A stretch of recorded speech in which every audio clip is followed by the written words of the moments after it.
எழுத்தாளர் லட்சுமி எழுதிய தோட்டத்தை வீடு சிறுகதை. கொட்டிலில் நின்றிருந்த வெள்ளை பசு அம்மா என்பதைப் போல குரல் கொடுத்தது. அருகில் கட்டப்பட்டிருந்த கன்றுக்குட்டி தாயிடம் செல்ல முயன்றதை கண்ட கலாவதி அதை சட்டென அவிழ்த்து விட்டாள். ஏய் கலா, என்ன வேலை செய்த? கறக்கிற பாலை சொட்டு கூட இல்லாம குடிச்சிடுமே. அதட்டியபடி வந்து நின்ற செந்திலுக்கு மூச்சு வாங்கியது. பாவம், கொஞ்சம் பாலை குடிச்சா குறைஞ்சா போயிடும். கலாவதி அரிசி பற்கள் தெரிய சிரித்தாள். வர வர இந்த வீட்டுல உனக்கு ரொம்பத்தான் அம்மா இடம் கொடுக்குறாங்க. பொய் கோபத்துடன் அவளை நோக்கினான் செந்தில். அத்தை ஒன்றும் உங்க மாதிரி கல் நெஞ்சிக்காரங்க இல்ல. நீங்க தான் எல்லாத்துக்கும் கணக்கு பாக்குறீங்க. அவள் நொடித்து விட்டு உள்பக்கம் ஓடினாள். பின்கட்டின் ஓட்டுக்குறையின் பகுதியில் கனகம் சமையலை கவனித்துக் கொண்டிருந்தாள். மழையில் நனைந்திருந்த ஈர வெறுகுகளை எரிய வைக்கும் முயற்சியில் புகையுடன் போராடி கொண்டிருந்தாள். அத்தா ரொம்ப கோவிக்குது. உறக்க கூவியபடி உள்ளே நுழைந்தவளை கண்ட கனகம் கண்களை துடைத்துக் கொண்டாள். சிவப்பு நிற புள்ளி போட்ட மஞ்சள் வாயில் சிலையில் கவர்ச்சியாக நின்ற அண்ணன் மகளை பெருமையுடன் பார்த்தாள். அவன்தான் எப்பவும் கணக்கு போடணும் வச்சுதே. அவனோட என்ன? சகுந்தலா எங்க அத்த? கேட்டபடி தரை மீது பரப்பப்பட்டிருந்த காய்கறிகளை ஒழுங்கு செய்ய ஆரம்பித்தாள். கத்தரி பிஞ்சு நல்லா இருக்கே, நம்ம தோட்டத்துல காய்ச்சுதா அத்த? ஆமா, இப்பதான் பாடுபட முடியாம கையும் காலும் ஓஞ்சு போச்சு. உங்க மாமன் இருந்த காலத்தில் முப்போகம் விளைச்சல். இந்த தோட்டத்தை விடு, கொல்லையில கத்தரியும் புடலையும் வெண்டையுமா விளையாடிச்சு. இப்பதான் ஒன்னொன்னா குறைஞ்சுக்கிட்டே வந்துட்டுதே. பெருமூச்சு விட்டாள். கலாவதியை தொடர்ந்து உள்ளே நுழைந்த செந்தில் ஒரு கணம் நின்றான். காதுகளில் சிவப்புக்கள் தோடும் தங்க மாட்டலும் கழுத்தில் சரட்டு அடிக்குமாக நின்றிருந்த அம்மா எங்கே? மதுரை சுங்கடி சேலையில் நெற்றி நிறைய குங்குமத்துடன் மஞ்சள் மணக்க நின்றிருந்த அம்மா எங்கே? மனதில் துயரம் நெருடியது. அப்பா கணபதி வீடும் நிலமுமாக உழைத்து உயர்வு தேடிக் கொண்டவர். ஊர் கொடியில் 2 காணி நிலம் அவருக்கு அள்ளி கொடுத்தது வசதிகளை. சுற்றிலும் தோட்டம், நடுவில் அழகிய ஓட்டு வீடு. சிவப்பு நிற சிமெண்ட் போடப்பட்ட தரையில் மேலே சிவப்பு நிற ஓடுகள். சுற்றிலும் பசுமையான செடிகள்.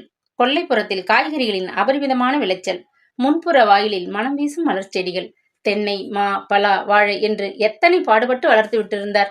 செந்தில் பிறந்ததும் மகனுக்கு பால் தட்டுப்பாடு வரக்கூடாது என்பதற்காகவே 2 காராம் பசுக்களை வாங்கி குட்டிலில் கட்டியதாக அம்மா கூறியிருக்கிறார். அப்படிப்பட்ட சுய தேவையை பூர்த்தி செய்து திருப்தியுடன் வாழ்ந்து வந்த குடும்பத்தின் மகிழ்ச்சியில் எப்படிப்பட்ட இடி! செந்தில் வேதனையுடன் உள்பக்கம் சென்றான். கூடத்தின் சுவர் மீது கணபதி சிரித்து கொண்டிருந்தார். சந்தன மாலை அலங்காரத்தில் தமது கட்டு மீசையை மீறி புகைப்படத்தில் ஆனந்தமாக சிரித்துக் கொண்டிருந்தார். உண்மையிலேயே அவர் நெஞ்சுரம் படைத்தவர்தான். தொண்டையில் புற்றுநோய் என்றதும் சிறிதும் கலங்காமல் மரணத்தை அமைதியுடன் எதிர்நோக்கியிருந்தாரே. அப்பாவின் நோய் குணமாக வேண்டும் என்ற போராட்டத்தில் அம்மா அத்தனை செலவையும் சமாளித்தாள். நிலம், வீடு என்று அடமானம் வைத்தும் அப்பாவின் உயிரை மீட்க முடியாத சோகம் அம்மாவின் முகத்தில் அப்பிக் கொண்டிருந்தது. அப்பாவின் புகைப்படத்தை உற்று பார்த்தான் செந்தில். ஆஸ்திக்கு ஒரு பையனும் ஆசைக்கு ஒரு பெண்ணும் நமக்கு இருக்காங்க கனகம். இப்ப உனக்கு என்ன குறை? செந்தில நல்லா படிக்க வைப்போம், சகுந்தலாவும் படிக்கட்டும். அதை நல்ல இடமா பார்த்து கட்டி கொடுத்துருவோம் என்பார் அடிக்கடி. பையனை எதுக்கு படிக்க வைக்க போறீங்க? டாக்டரா, இன்ஜினியரா? அம்மா வேடிக்கையாக வினவும் போது அப்பா பலமாக தலையாட்டுவார். நான் அவனை விவசாய படிப்பு தான் படிக்க வைக்க போறேன். மண் போட்டா பொன் விளையிற பூமி இது. இந்த தோட்டத்தை விட்ட கட்டி ஆளப்போகிறவனே அவன்தானே. விவசாய கல்லூரியில் இருந்து விடுமுறைக்கு வீடு திரும்பிய சமயம் அப்பாவின் காலம் முடிந்து விட்டது. அறகுறையாக நின்ற படிப்பு, வீட்டின் கடன் நிலைமை, வளர்ந்து நிற்கிற தங்கை சகுந்தலாவின் பொறுப்பு எல்லாமாக அவனை சோர்வடைய செய்துவிட்டன. வீட்டு நிர்வாகம் அவன் கைக்கு மாறியதும் அவன் கணக்கு பார்க்க ஆரம்பித்து விட்டிருந்தான். உள்ளூரில் அடுத்த தெருவில் வசிக்கும் தாய்மாமன் வேலுச்சாமி கூட பலமுறை ஜாடை மாடையாக சொல்லி பார்த்தார். தம்பி, அத்தா உடம்புக்குன்னு பணம் செலவாகி போனது போகட்டும், முதல்ல நிலத்தை மீட்டுக்க வழி செய்யலாம். வீடும் தோட்டமும் நம்ம கடன் அடைஞ்சதும் சரியாகிவிடும். அவரது அருமை மகள் கலாவதி அவனுக்காக வளர்கிறவள் என்கிற கரிசனம் அவருக்கு. செந்தில் பட்டணத்தில் தங்கி படித்த வாலிபன். கிராமத்து வாழ்க்கையில் வேகம் குறைவு. பட்டணத்து வசதிகள் நிறைந்த வாழ்க்கையை கிராமத்தில் காண முடியாத ஏக்கம். திரைப்படங்களில் காட்டப்படும் பல பணக்கார வீடுகளைப் போல நவீனமாக வாழ ஆசைப்படும் மனத்துடிப்பு. அப்பாதான் போயிட்டாரு, நீ தான் குடும்ப சொத்தை எல்லாம் கவனிக்கணும், அம்மா அடிக்கடி அறிவுரை கூறுவாள். அதுவும் செவிடன் காதில் ஊதிய சங்குதான். அதிலும் கடந்த 15 நாட்களாக அவன் மனதை ஆக்கிரமித்துக் கொண்டிருந்தது அவன் மனதுக்கு இனிய மாமன் மகள் கலாவதி கூட இல்லை. களத்து மெட்டு தெரு கன்னியப்பன் மகன் சுந்தரம் தான். பள்ளிக்கூட நாட்களில் சரிவர படிக்காமல் ஊரை சுற்றிய உதவாக்கரையாக இருந்தவன் சுந்தரம். ஒரு நாள் சொல்லாமல் கொள்ளாமல் ஓடிப்போனவன். எங்கெல்லாமோ சுற்றி திரிந்து கார் ஓட்டும் தகுதி பெற்றவன். மத்திய கிழக்கு நாடுகளுக்கு சென்று விட்டான். என் மாமன் துபாயில டிரைவர் வேலைக்கு போயிட்டானா, கை நிறைய சம்பாதிக்கிறானாம், பெருமை அடித்துக் கொண்டான் கன்னியப்பன். மெல்ல மெல்ல கன்னியப்பனின் குடிசை வீடு மாடி கட்டிடமாகியது. கலர் டிவி, வீடியோ என்று பலவித முன்னேற்றங்கள். அத்துடன் சுந்தரம் விடுமுறைக்காக ஊர் வந்து திரும்பும் முன் வீடு முழுவதும் வெளிநாட்டு சாமான்கள், துணிகள் இறைபடும். அண்ணா, நம்ம சுந்தர அண்ணன் வீட்டுல வீடியோ சினிமாவில் சிவாஜி படமா, போகட்டுமா? சகுந்தலா கெஞ்சுவாள். அம்மா, சுந்தரத்தோட அம்மா வெளியூர் சேலை விற்கிறாங்களாம், வாங்கி தாயே என்று தாயிடம் பிடிவாதம் பிடிப்பாள். கனகம் எதுவும் சொல்ல தோன்றாமல் தவிக்கும் சமயம் கலாவதிதான் கை கொடுப்பது வழக்கம். இதை பாரு சகுந்தலா, உனக்கு சினிமா பார்க்கணும்னா சொல்லு. அப்பா கூட வண்டி கட்டிக்கிட்டு பக்கத்து டவுன்ல சினிமா பார்க்க போவோம். நல்லா காசை வீசி எரிஞ்சிட்டு கால் மேல கால் போட்டுட்டு பார்க்கலாம். ஏனாம், அவங்க வீட்டுல பார்த்தா என்னவாம்? சகுந்தலா முரண்டு பிடிப்பாள். நமக்குன்னு ஒரு கௌரவம் இருக்கணும். அவங்களா கூப்பிட்டா கூட நம்ம போகக்கூடாது. கலாவதி உபதேசிப்பாள். டவுன்ல கிடைக்காத சேலையா? அந்த அம்மா தனக்கு பிடிக்காத சேலையை கட்டி கழிக்க பாக்குறாங்க. நீ காசு கொடுத்து வாங்க போறியா? பைத்தியம். அவளை அடக்குவாள். சகுந்தலா பள்ளி இறுதி பருவத்தில் நிற்பவள். உலகம் சரிவர புரிபடாத வயது. குழந்தைத்தனம் மாறாத இயல்பு அவளிடம் குடிகொண்டிருந்தது. சகுந்தலாவை விட 2-3 வயது மூத்தவள் தான் கலாவதி. ஆனால் உலகத்தை பற்றி அவள் அதிகமாக தெரிந்து வைத்திருந்தாள். ஏனோ அவளுக்கு சுந்தரம் வீட்டாரை பிடிப்பதில்லை. சுந்தரத்தின் தாயார் பாஞ்சாலி கடைந்த மோரில் வெண்ணெய் எடுக்கும் ஆள் என்பதை அவள் அறிவாள். வீடியோ சினிமா பார்க்க காசு வசூல் செய்யும் ஆசாமி சுந்தரத்தின் தகப்பன் என்றால், மாவரைக்கும் இயந்திரத்தை வாங்கி போட்டுவிட்டு அதை அறவை நிலையமாக மாற்றிய பெருமை பாஞ்சாலிக்கு உண்டு. பாஞ்சாலி மகன் கொண்டு வரும் கைக்குட்டியை கூட விற்று காசாக்கிவிடும் கெட்டிக்காரி. சகுந்தலா எங்க அத்த? மீண்டும் கேட்டாள் கலாவதி. சொன்னா கேட்கிறாளா? காலில் சக்கரம், இப்ப பாரு ஓட்டம்தான். அழுத்து கொண்டாள் கனகம். பரீட்சைக்கு படிக்கணும் இல்ல, இப்படி ஆட்டம் போட்டுக்கிட்டு இருந்தா எப்படி? உரிமையுடன் கூறிய கலாவதி எழுந்தாள். காய்கறிகளை எடுத்து கூடையில் போட்டு சுவர் ஓரமாக வைத்தாள். ஸ்டவ் பத்த வச்சுக்கொள்ளுங்க அத்த. எதுக்கு ஈரவர்கள் கண்ணை அவிச்சுக்கிறீங்க? செல்லமாக கடிந்து கொண்டபடி அடுப்பருகில் வந்தாள் கலாவதி. ஸ்டவ் வச்சுக்கிட்டா மண்ணெண்ணெய் வாங்கணுமே. செலவு தானே கலா? அம்மா கிட்ட எதையாச்சும் சொல்லி வைக்காத. எரிச்சலுடன் கூறியபடி அங்கே வந்து நின்றான் செந்தில். கணக்கரசர் வந்துட்டார். செலவு செலவுன்னு உயிரையே விட்டுடுவாரு. கலாவதி முகத்தை குலுக்கினாள் கோபத்துடன். உன் கழுத்தில் மட்டும் தாலி ஏட்டா போதுமா? சகுந்தலா ஒருத்தி இருக்கா தெரியும்ல. அவளை முதல்ல கட்டி கொடுத்துட்டு தான் நம்ம கல்யாணம், நினைவிருக்கட்டும். அவளை கடிந்தபடி கொல்லைப்புறம் கிணற்றடிக்கு சென்றான் செந்தில். கனகம் பதில் சொல்லாதவளாய் புன்முறுவலித்தாள். நிலமும் நீச்சமாக அவள் வாழ்ந்த காலமல்ல அது. இப்பொழுது மகன் கையை எதிர்நோக்கி இருக்கும் காலம் இது. ஏன், எங்க அப்பா கவனிக்க மாட்டாரா?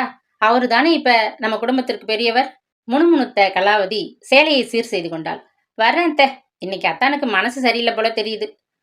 அவனுக்கு அவங்க அப்பா போனதுல இருந்து அடிக்கடி கோபம் வந்துடுது என்று பெருமூச்சு விட்டாள் கனகம். துள்ளிக்கிட்டு இருந்த மாடு மேல் பொதியை தூக்கி வச்சா கலாவதி முடிப்பதற்குள் என்ன சொன்ன என்றபடி குளித்து விட்டு வந்த ஈர வெட்டியுடன் அவளை துரத்தினான் செந்தில்.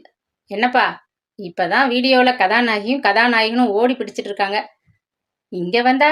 பகபகவென சிரித்தபடி சுந்தரம் உள்ளே வந்தான். திறந்த வீட்டில் நாய் நுழையிற மாதிரி வந்து நிக்கிறதப்பார். மனதில் வெகுண்டவளாய் அவனை முறைத்தாள் கலாவதி. உங்க சகுந்தலா கூட அங்கதான் சினிமா பார்த்துக்கிட்டு உட்கார்ந்துட்டு இருக்குது. இப்ப புரியுது, நீங்க 2 பேரும் இங்கே ஜாலியா. அடக்கி பேசுப்பா சுந்தரம், அம்மா நிக்கிறாங்க. மெல்லிய குரலில் அதட்டினான் செந்தில். நல்லா இருக்கே தம்பி, எத்தனை நாளைக்கு இருப்ப? கனகம் பேச்சை மாற்றினாள். இன்னும் 1 வாரம் அத்த. இப்ப எனக்கு கல்யாணம் செய்து விடணும்னு எங்க அப்பாவுக்கு ஒரு ஆசை வந்திருக்கு என்றபடி சுந்தரம் ஓரக்கண்ணால் கலாவதியை பார்த்தான். அவள் வெடுக்கென முகத்தை திருப்பிக் கொண்டாள். நல்ல பெண்ணாக பார்த்து கட்ட வேண்டியதுதானே என்றபடி கனகம் காபி தயாரிக்க முனைந்தாள். இங்க ஒரேடியா புகையுது, கூடத்து பக்கம் போகலாமா? செந்தில் அவசரமாக அவனை அழைத்துச் சென்றான். கூடத்து பெஞ்சு மீது அவன் உட்கார்ந்ததும் செந்தில் அவன் அருகில் நெருக்கமாக அமர்ந்தான். நான் அப்புறமா வரேன் அத்த. கலாவதி துள்ளலாக ஓடி மறைந்தாள். நேற்று நீ சொன்னதையெல்லாம் யோசிச்சு பார்த்துட்ட சுந்தரம். என்ன முடிவு செஞ்ச? நானும் துபாய்க்கு வேலை தேடி போகலாம்னு தீர்மானிச்சிட்டேன். அடிக்குரலில் கிசுகிசுத்தான். நல்லது, ஆனா எந்த வேலையானாலும் செய்ய தயாரா இருக்கணும். ஏன்னா அங்கே போட்டா போட்டி இப்ப எல்லாம் அதிகமாகிவிட்டது. கான்ட்ராக்ட் போடுறவங்க கூட 2 வருஷம் கொடுத்தாலே பெருசு. செந்தில் வாயை பிளந்தபடி கேட்டுக்கொண்டிருந்தான். நான் முதல்ல 2000 ரூபாய் சம்பளத்துலதான் 1 வருஷத்துக்குன்னு போனேன். அப்பால நான் வேலை செய்த ஷேக் ரொம்ப நல்லவர். என்ன அவருக்கு பிடிச்சு போச்சு.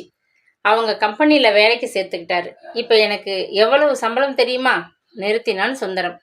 செந்தில் சுந்தரத்தின் சில்க் ஜிப்பாவையும் இடுப்பில் அலட்சியமாக குடியேறி இருந்த சில்க் லுங்கியையும் வெறித்து பார்த்தான். சில்க் ஜிப்பா வழியே கழுத்தில் பழுத்திட்ட தங்கச் சங்கிலி அவனை அலைகழித்தது.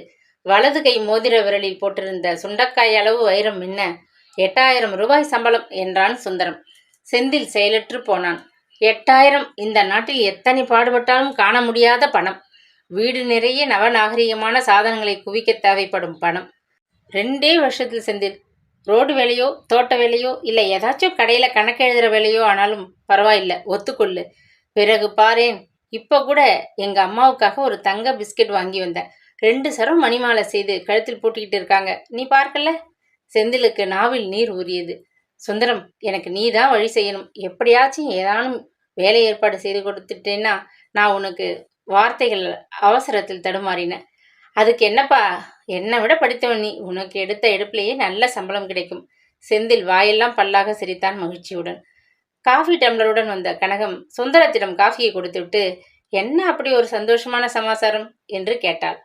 செந்திலை பொருள் பொதிந்த பார்வையுடன் உற்று பார்த்தான் சுந்தரம். பிறகு மெதுவாக, துபாயில் வேலையெல்லாம் சுழுவா கிடைக்குமான்னு கேட்டுக்கொண்டிருந்தான் செந்தில் என்றான். இங்க வீடும் வாசலும் இருக்கு. நம்ம நிலத்துல பாடுபட்டா 4 காசு கிடைக்கும். அதை விட்டுட்டு அந்நிய ஊர்ல போய் நம்ம உழைப்ப வீணாக்க வேணுமா?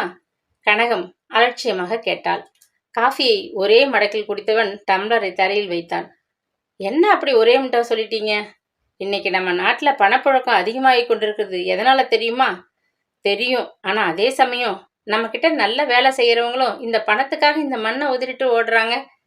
பெத்த தாய் பெருசில்ல, பணம் தான் பெருசுன்னு ஆயிடுச்சு உலகம். கனகம் புலம்பியபடி காஃபி டம்ளர் எடுத்துக்கொண்டு சமையற்கட்டுக்குள் விரைந்தாள். அம்மா சொல்லிட்டு போகட்டும் சுந்தரம், நான் சொல்றத கேளு. இப்ப வெளிநாட்டுல வேலை கிடைக்க என்ன செய்யணும்?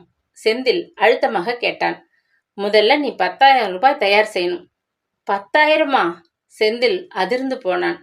ஆமாம், ஏஜென்ட்டுங்க மூலமா தான் வேலை தேடி போக முடியும். பாஸ்போர்ட், விசா, வேலை விஷயம் எல்லாத்தையும் அவங்க தானே பொறுப்பேற்றுக்கிறாங்க. அதனால எப்படியாச்சும் பணத்தை ரெடி செஞ்சு வச்சுக்கோ. பிறகு வழி சொல்றேன். சுந்தரம் கிளம்பி போனான். 10,000 ரூபாய்க்கு இவன் எங்கே போவான்? கலக்கத்துடனும் உறைந்து போய் உட்கார்ந்திருந்தான் செந்தில். தொடரும்.